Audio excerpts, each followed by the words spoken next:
बिहार तकनीक सेवा आयोग ने 4 नोटिफिकेशन कल के दिन निकाल दिए गए। टोटल वैकेंसीज 12,771 वैकेंसीज है। ईसीजी टेक्नीशियन के लिए बहुत अच्छे खासे वैकेंसीज है। टोटल ईसीजी टेक्नीशियन के लिए बात करें तो 163 वैकेंसीज है ईसीजी टेक्नीशियन के लिए।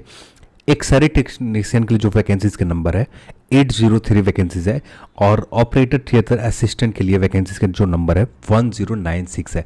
और स्पेशली सिर्फ फीमेल के लिए जो बिहार फीमेल हेल्थ वर्कर है इनके लिए जो वैकेंसीज रखे गए 10,000 कुछ वैकेंसीज यहाँ पर रखे गए। अब इनको अप्लाई कैसे करना है, यहाँ पर मेरिट कैसे बनेगा, यहाँ पर शैक्षणिक योग्यता यानी आप इस पोस्ट के लिए एलिजिबल हैं या नहीं है, इसको कैसे चेक करेंगे, यहाँ पर आप जाकर चेक कर सकते हैं। जैसे यहाँ पर जैसे वेबसाइट के ऊपर हम लोग आ चुके हैं, इसका लिंक मैं डिस्क्रिप्शन बॉक्स में दे दूंगा, वहाँ पर भी जाकर जैसे व्यू एडवर्टाइजमेंट के ऊपर क्लिक करते हैं तो यहाँ पर आपका इस रिक्रूटमेंट को लेकर यानी चौथे नंबर रिक्रूटमेंट को लेकर जो यहाँ पर क्लिक करते हैं तो चौथे नंबर रिक्रूटमेंट को लेकर सारी जानकारी मिल जाएगी। आप ऑपरेटर थिएटर असिस्टेंट के लिए के बारे में जानना चाहते हैं तो इसके ऊपर क्लिक करना है, देन यहाँ पर क्लिक करना है, देन यहाँ पर क्लिक करना है। चारों नोटिफिकेशन के बारे में आपको यहाँ पर जानकारी मिल जाएगी। जो अप्लाई स्टार्ट हो रहे हैं सब फॉर्म के जो अप्लाई स्टार्ट हो जाएंगे 2 अगस्त से फॉर्म अप्लाई हो जाएंगे। लास्ट डेट जो रहेगा 1 सितंबर का लास्ट डेट रहेंगे फॉर्म अप्लाई का, और लास्ट डेट आपका पेमेंट जो फी है इसे डिपॉजिट करने का भी लास्ट डेट आपको 1 सितंबर रहेंगे, और फॉर्म को लास्ट सबमिट करने का भी डेट 1 सितंबर रहेंगे। यानी सीधे तौर पर आप ये याद रख सकते हैं 2 अगस्त से फॉर्म अप्लाई हो रहे हैं, 1 सितंबर तक आपका फॉर्म अप्लाई चलेंगे। ठीक है, यहाँ पर पेमेंट के लिए कोई एक्स्ट्रा ड्यूरेशन नहीं दिया गया इसी के अकॉर्डिंग।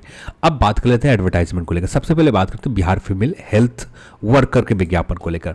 यहाँ पर बिहार फीमेल हेल्थ वर्कर के विज्ञापन आ गए। यहाँ पर आप रोस्टर देख सकते हैं, रोस्टर में टोटल विज्ञापन के नंबर आपको देख सकते हैं। और जो दिव्यांगजन है इनके लिए 4% पोस्ट रिजर्व रखे गए, तो टोटल पोस्ट 346 रिजर्व रखे गए हैं। टोटल यहाँ पर वैकेंसीज की बात करें 10,709 वैकेंसीज है, जिनमें से आर्थिक रूप से पिछड़े वर्ग के लिए 868 वैकेंसीज है, अनरिजर्व के लिए 3,539 वैकेंसीज है, एससी के लिए 2,188 वैकेंसीज है, और एसटी के लिए 82 वैकेंसीज है। यहाँ पर कुछ लोग ये तर्क देते हैं कि वैकेंसीज कम क्यों है।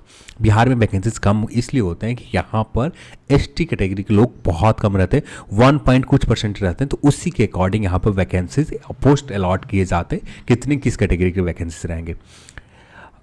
ईबीसी के लिए बात करें तो 2,403 वैकेंसीज है, और बीसी के लिए बात करें 1,191 है, और टोटल बीसी फीमेल के लिए बात करें तो 438 वैकेंसीज यहाँ पर रखे गए।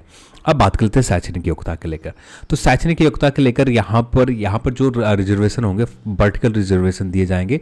वैसे सिर्फ महिलाओं के लिए वर्टिकल रिजर्वेशन यहाँ पर है, यानी या वर्टिकल रिजर्वेशन में ये हो जाएंगे कि आप जो स्कोर करते हो, आगे हम लोग बात कर लेंगे इसके ऊपर। मान्यता प्राप्त संस्था आप उपचार परिषद से नई दिल्ली द्वारा समय समय पर अवधारित अवधि के जो ऑक्सिलरी नर्स मिडवाइफ के प्रशिक्षण आपने कर रखा है, आपने कोर्स कर रखा, आप उत्तीर्ण है, तो आप इसके लिए आपके प्रमाण पत्र प्राप्त होना आवश्यक होगा। आपके पास मिडवाइफ नर्स मिडवाइफ का आपके पास प्रशिक्षण का कोर्स है, आपने प्राप्त कर रखा है, आप इस पोस्ट के लिए एलिजिबल होंगे। बिहार के परिचारिक निबंधन परिषद से आपको निबंधित रहना भी अनिवार्य होगा, यानी बिहार परिचारिक निबंधन से आप परिषद से आप निबंधित हैं, तब जाकर आप इस पोस्ट के लिए एलिजिबल रहेंगे। तो इस बात को आपको ख्याल रखना है। तो यहाँ पर ये बहुत इंपॉर्टेंट है, जनरल के लिए नहीं है। जो लोग इस पोस्ट के लिए एलिजिबल होंगे, जो नर्स मिडवाइफ के प्रशिक्षण ले रखा होगा, वे कैंडिडेट एलिजिबल हैं, और साथ में बिहार परिचारिका निबंधन से आपको निबंधित भी रहना होगा, तब जाकर आप यहाँ पर यानी रजिस्ट्रेशन भी आपका होना चाहिए, तब जाकर आप यहाँ पर कर सकते हैं। फिर एज जो काउंट किए जाएंगे 1/8/2021 से काउंट किए जाएंगे। मिनिमम जो एज चाहिए आपको 21 वर्ष चाहिए, और मैक्सिमम एज जो चाहिए 40 वर्ष, और पीछे वर्ग महिला के लिए 42 वर्ष, जिस तरह से एज क्राइटेरिया दिए जाते हैं। ये तो हो गए आपका यहाँ पर। अब यहाँ पर चयन प्रक्रिया के ऊपर बात कर लेते हैं। तो चयन प्रक्रिया के लिए जो कोर्स के प्रशिक्षण आपने प्राप्त कर रखा है तो उसके लिए 60 अंक दिए जाएंगे। उससे ज़्यादा यानी उच्चतर कोर्स कर रखा है आपने सिर्फ प्रशिक्षण के अलावा, यानी मिनिमम क्राइटेरिया क्या है, नर्स मिडवाइफ क्या आपका प्रशिक्षण ले रखा है आपने आपने कोर्स कर रखा है तो आप इस पोस्ट के लिए एलिजिबल है। पर यहाँ पर एक्स्ट्रा आपने कर रखा है, देन यहाँ पर एक्स्ट्रा मार्क्स दिए जाएंगे, तो जिसके लिए आपको 15 मार्क्स एक्स्ट्रा दिए जाएंगे। बिहार सरकार अस्पतालों में संविदा पर आपने कार्य कर रखा है, आपके पास अनुभव है, देन यहाँ पर आपको 25 अंक दिए जाएंगे। तो टोटल यहाँ पर 100 अंक के ऊपर मेरिट बनाई जाएगी। इसी मेरिट के बेस के ऊपर आपका सिलेक्शन लिया जाएगा। तो ये होगा यहाँ पर। अब बात कर लेते हैं ओटीओ ऑपरेशन असिस्टेंट के ऊपर। इसके लिए क्या है, तो शल्य सहायक के पद के नियमित नियुक्ति के लिए यहाँ पर वैकेंसीज नंबर आप देख सकते हो। बहुत ज़्यादा वैकेंसीज तो नहीं है, हाँ अच्छे खासे वैकेंसीज है। टोटल वैकेंसीज के नंबर आप देखें तो 1096 वैकेंसीज है, जिसमें से 35% रिजर्व रखे गए हैं फीमेल के लिए। और यहाँ पर मेल कैटेगरी के लिए वैकेंसीज आप देख सकते हैं। यहाँ दिव्यांगजन के लिए वैकेंसीज आप देख सकते हैं। इसके लिए शैक्षणिक योग्यता की बात करें, आवेदन प्राप्त करते समय अंतिम तिथि तक उम्मीदवार को इंटरमीडिएट में +2 में फिजिक्स, केमिस्ट्री, बायो, अंग्रेजी के साथ आपको उत्तीर्ण होना चाहिए। यानी फिजिक्स से कर रखा है, फिजिक्स आपने मैथ से कर रखा तो फिजिक्स केमिस्ट्री तो आपका होगा ही। यदि आप बायो से उत्तीर्ण कर रखा देन यहाँ पर आपको उत्तीर्ण होना चाहिए, ठीक है। इसके बाद इसके अतिरिक्त संघ अथवा बिहार के अन्य राज्य की सरकार के द्वारा मान्यता प्राप्त संस्था से शल्य सहायक के डिप्लोमा आपने कर रखा है, तब जाकर आप इस पोस्ट के लिए एलिजिबल होंगे। तो यहाँ पर ये भी एलिजिबिलिटी क्राइटेरिया रखेंगे। तो 2 एलिजिबिलिटी क्राइटेरिया, आपने +2 कर रखा है, देन आपको DOTA यानी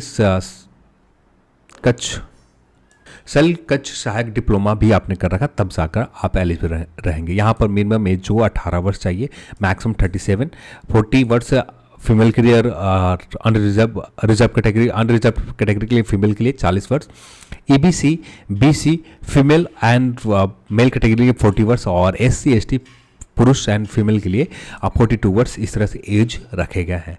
अब यहाँ पर चयन प्रक्रिया में जो अंक दिए जाएंगे, आपने इंटरमीडिएट के ऊपर 30 अंक दिए जाएंगे।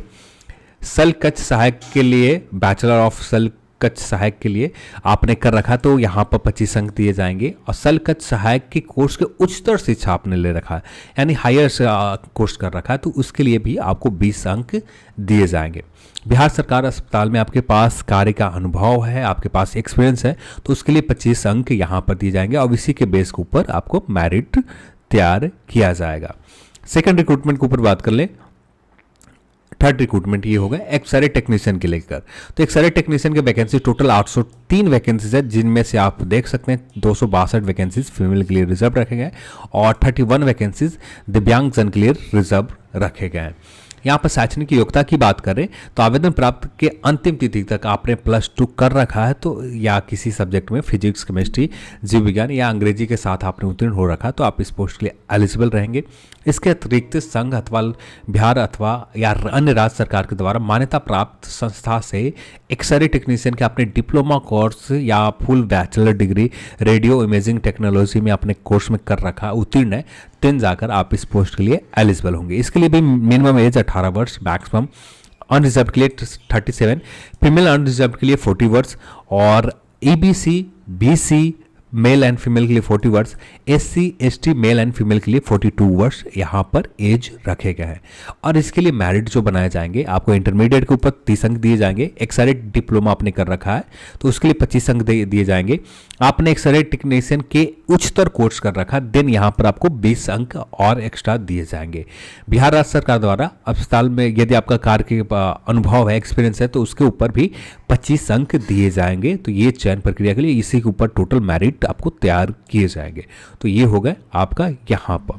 अगले वैकेंसीज के ऊपर बात करें, लास्ट वैकेंसीज ECG टेक्नीशियन के लिए। तो ECG टेक्नीशियन के लिए टोटल वैकेंसीज की देखें तो बहुत कम वैकेंसीज है, यहाँ पर 163 वैकेंसीज है। और ECG टेक्नीशियन के लिए टोटल फीमेल के लिए 54 वैकेंसी रिजर्व रखे गए और 6 वैकेंसीज दिव्यांगजन के लिए रिजर्व रखे गए। शैक्षणिक योग्यता की ऊपर बात करें तो आवेदन प्राप्त करते समय अंतिम तिथि से आपने इंटरमीडिएट आपने कर रखा है, फिजिक्स, केमिस्ट्री, बायो के साथ में आपको अंग्रेजी भी होना चाहिए, उत्तीर्ण होना चाहिए, तब जाकर आप इस पोस्ट के ऊपर एलिजिबल रहेंगे। इसके अतिरिक्त संघ अथवा बिहार या अन्य राज्य सरकार के मान्यता प्राप्त संस्थाओं के द्वारा ECG टेक्नीशियन डिप्लोमा कोर्स या बैचलर डिग्री आपने ECG टेक्नीशियन में कोर्स में आपने उत्तीर्ण हो रखे, तब जाकर यहाँ पर आप इस पोस्ट के लिए एलिजिबल रहेंगे। और यहाँ पर एज क्राइटेरिया सेम पिछले की तरह है, तो यहाँ पर एज में कोई बदलाव नहीं है। अब यहाँ पर जो मेरिट आपको तैयार किए जाएंगे, ये मेरिट आपको तैयार किए जाएंगे। इंटरमीडिएट के ऊपर 30 अंक दिए जाएंगे, ईसीजी टेक्नीशियन के ऊपर 25 अंक दिए जाएंगे। ईसीजी टेक्नीशियन के हायर एजुकेशन आपने ले रखा है तो उसके लिए 20 अंक दिए जाएंगे। बिहार सरकार में आपने कार्य का अनुभव है या किसी भी कार्य का अनुभव है तो उसके लिए आपको 25 अंक दिए जाएंगे। टोटल आपको यहाँ पर 100 अंक के ऊपर मेरिट तैयार की जाएगी। उसके बाद आपका यहाँ पर नियुक्ति लिए यानी आपका योगदान लिया जाएगा, आपका जो सर्विस है सर्विस लिए जाएंगे। ठीक है, तो ये है, आप इस नोटिफिकेशन को एक बार आपको पढ़ लेना चाहिए, जिससे आपको रिजर्वेशन को लेकर सारे यहाँ पर जो फी रखेंगे 200 फी आपका सामान्य वर्ग, पिछड़े वर्ग, अत्यंत पिछड़े वर्ग, आर्थिक रूप से पिछड़े वर्ग के लिए 200 रुपये, SC/ST बिहार राज्य के अस्थायी निवासियों के लिए 50 रुपये। यहाँ पर भी सिर्फ बिहार राज्य के अस्थायी निवासी के अनरिजर्व वर्ग के महिलाओं के लिए, रिजर्व कैटेगरी किसी भी फीमेल के लिए, ठीक है, और अनरिजर्व कैटेगरी के महिलाओं के लिए 50 रुपये फी रखे गए। और राज्य के बाहर उम्मीदवार चाहे किसी भी वर्ग के महिला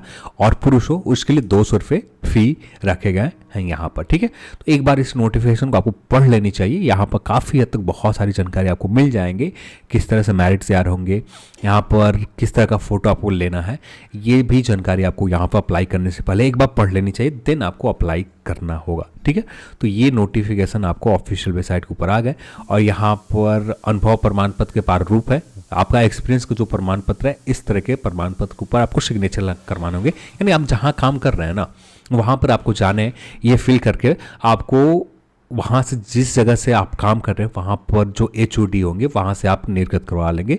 वहाँ का आपका उस हॉस्पिटल का, जो सरकारी और सदर हॉस्पिटल का, आपको यहाँ पर मोहर हो जाएंगे, जिससे आपका एक्सपीरियंस ये बनकर तैयार हो जाएंगे। तो ये एक्सपीरियंस का जो सर्टिफिकेट है इस तरह से आपका बन जाएगा। तो यहाँ पर इसके लिए एक्स्ट्रा मार्क्स मिल रहे हैं, तो इसके लिए भी आपको कर लेनी चाहिए। तो आज की इस वीडियो में इतना ही, और इस वीडियो को देखने के लिए आप सभी को बहुत बहुत धन्यवाद। जय हिंद।